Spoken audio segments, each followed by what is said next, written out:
அதிமுக பாஜகவின் நிலைமை என்ன எலெக்ஷனுக்கு அப்புறம் அப்படின்னு சில செய்திகள் வந்திருக்கு. அது என்ன செய்தி அப்படின்னு பார்ப்போம். முதல்ல பாஜகவை எடுப்போம். எலெக்ஷனுக்கு அப்புறம் பாஜகவில் பல பிரச்சனைகள் பயங்கரமாக பூகம்பமாக வெடிச்சிருக்கு. என்ன பிரச்சனைன்னு பார்த்தீங்கன்னா பணப்பிரச்சனை. பணத்தில் நிறைய மோசடி நடந்து போச்சு அப்படின்னு சொல்லி ஒருத்தர் மேலே ஒருத்தர் புகார் கொடுத்துக்கிட்டு இருக்காங்க. தமிழிசை சவுந்தரராஜனே தென் சென்னையில் எனக்கு கொடுத்த, அதாவது மத்திய பாஜகலேருந்து பணம் கொடுத்துருக்காங்க. அது எப்போவுமே சகஜம், காங்கிரஸ்லேருந்து அப்படி தான் கொடுப்பாங்க. அவங்கெல்லாம் தேசிய பார்ட்டியில் பெரிய பணக்காரவங்ககிட்டெல்லாம் டொனேஷன் வாங்குவாங்க, காங்கிரஸும் சரி பிஜேபியும் சரி. அந்த டொனேஷன் எல்லாம் அந்தந்த மாநிலத்தில் உள்ள கட்சிகளுக்கு அவங்க கட்சிக்கு கொடுப்பாங்க. அது மாதிரி பாஜக மத்திய தலைமை பணம் கொடுத்துருக்காங்க. அதில் எப்படின்னு கேட்டிங்கன்னா, வெற்றி வாய்ப்பு அதிகம் இருக்கக்கூடிய தொகுதி தென் சென்னை, கோயம்புத்தூர், கன்னியாகுமரி, ராமநாதபுரம், அந்த மாதிரி வெற்றி வாய்ப்பு அதிகம் இருக்கிற தொகுதிக்கு அதிக பணமும் மற்ற தொகுதிகளுக்கு கொஞ்சம் கம்மியாகவும் பெரிய அளவில் கொடுத்து விட்டுருக்காங்க. பாவம், அது இங்கே வந்துக்கிட்டு கரெக்டாக போகணும்ல. பாஜகவில் உள்ள குறை என்னென்னா, தலைவர்கள் இருக்கான், கீழ்மட்ட தொண்டர்கள் இல்லை. அப்போ அதிமுகவுக்கு திமுகவுக்கும் அந்த காலத்தில் இருந்து எப்படின்னா கீழ்மட்டத்து தொண்டர்கள் தான் அதிகம். அதனால் தலைவர்கள் அவங்கள கரெக்டாக வழி நடத்தி கொண்டு போவாங்க. நான் தான் சொன்னேன்ல, 10 வீட்டுக்கு ஒரு தொண்டன். திமுகவுக்கு 10 வீட்டுக்கு ஒரு ஆளை பிரிச்சுடுவாங்க.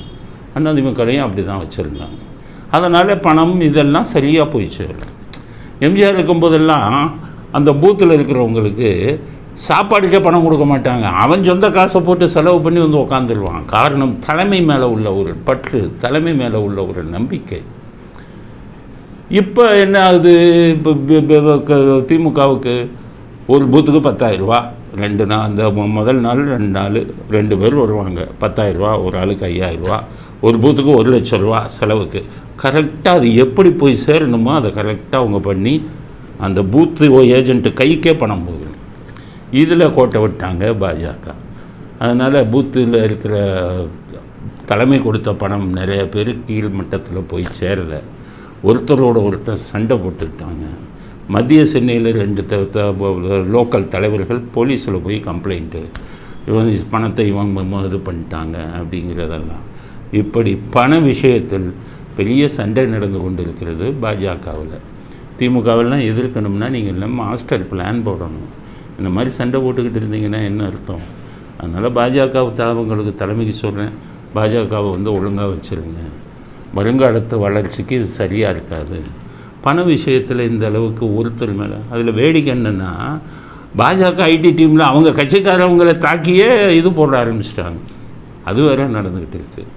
அதனால் பாஜக தன்னுடைய இதை கட்சியை சரியான முறையில் ஒரு ஒற்றுமையாக நடத்தணும். ரொம்ப அசிங்கமாக போயிட்டு இருக்குது அப்படிங்கிற ஒரு கருத்தை பதிவு செய்ய விரும்புகிறேன்.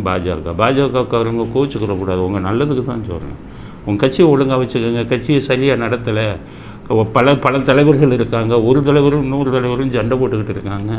இப்போ பார்த்தீங்கன்னா நேனார் நாகேந்திரன் 4 கோடி ரூபா சிபிசிஐடியில் வழக்கு பதிவு செஞ்சுட்டாங்க. இப்படியா பணத்தை வச்சுக்கிட்டு பிடிபடலாமா? அப்போ ஸ்ட்ராட்டஜி சரியில்லையே. திராவிட கட்சிகள்கிட்ட பணம் பிடிபடுறதை கேள்விப்பட்டிருக்கீங்களா? அதனால் எல்லாத்தையும் சரி பண்ணுங்கள் அப்படிங்கிறது தான். ஒருத்தரோட ஒருத்தர் அடிச்சுக்காதீங்க. உங்களை பற்றி நீங்களே அசிங்கமாக போட்டு ட்வீட் இதெல்லாம் போடாதீங்க ஐடி விங்கில் அப்படிங்கிற கருத்தை பாஜக விஷயத்தில் என்ன நடக்குதுங்கிறத உங்களுக்கு தெரியப்படுத்த விரும்புகிறோம். அதிமுகவில் அதை விட மோசம். அதிமுகவில் தலைமை சரியில்லை. இவர் நல்ல மனுஷன், எடப்பாடி திறமை இல்லாதவர்.